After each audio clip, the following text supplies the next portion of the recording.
a universe from nothing. 13.7 billion years ago our universe came into existence. And we also exist. These two facts lead to a very important question. Where did all this come from? Now, regardless of whether one believes in a creator or not, our own mortality poses a critical question. The ramifications of this question can lead to death being seen as eternal existence or eternal nothingness.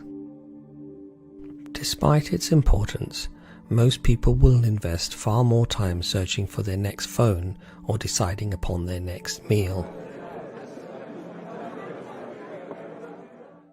Contemplation can lead us to two different conclusions. Everything that exists is a result of a naturalistic process, or everything is caused by something immaterial outside of time and space. With the naturalistic explanation, four main arguments arise. The universe has always existed, the universe has come into existence from other material causes, there are an infinite number of universes, the multiverse theory, or that the universe is a cyclic universe and part of an eternal sequence. Let us delve more deeply into these four materialistic explanations. The universe has always existed. Now, this theory that the universe has no beginning contradicts mainstream science.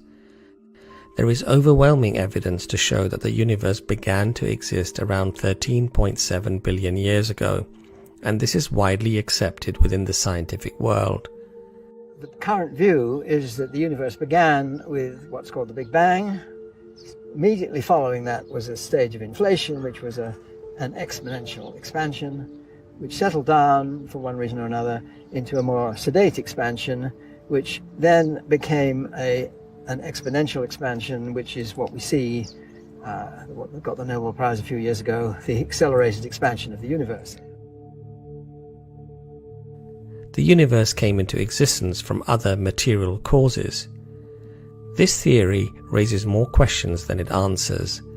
We now need an explanation for those material causes, which are likely contingent and dependent on something else. It then creates an illogical infinite regression of causes, known as the infinite regress fallacy. It is illogical because if infinite material causes are necessary to bring about our present universe, we would never be able to traverse the infinite number of steps needed to get to the present moment. The multiverse. This theory cannot account for the infinite amount of matter and energy necessary to generate an infinite number of universes. Is it uncaused? Otherwise, we fall back into the infinite regression fallacy. Even more illogical than the idea of uncaused matter and energy is the concept of infinite matter and energy. Other than a mathematical abstraction, the quantifiable infinite is not plausible or coherent. Imagine adding or subtracting 1 from infinite. It results in an absurd conclusion of infinite minus 1. A cyclic universe. A theory proposing a universe with no beginning and no end is still required to justify the origin of matter and energy. A cyclic universe cannot account for the fine-tuning of the universe and how these infinitesimal small values randomly found their correct proportions.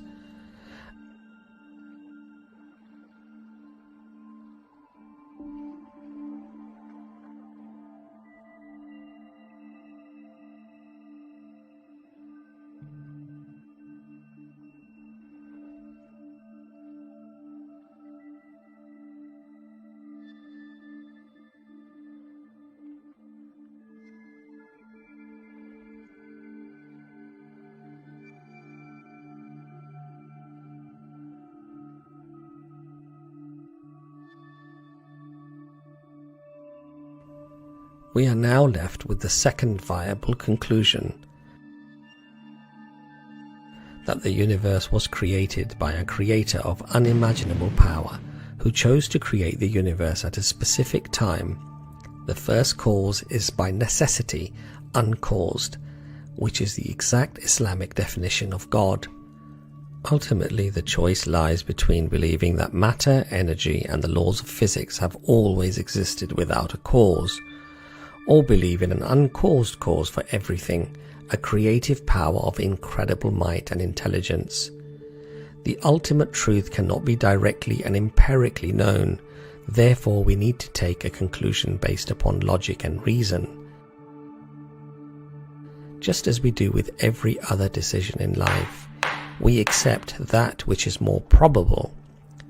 If we eliminate the highly improbable, then what is left, no matter how unpalatable, must be the truth. Allah says in the Quran, "Indeed, in the creation of the heavens and the earth, and in the alternation of the day and the night, there are signs for people of reason."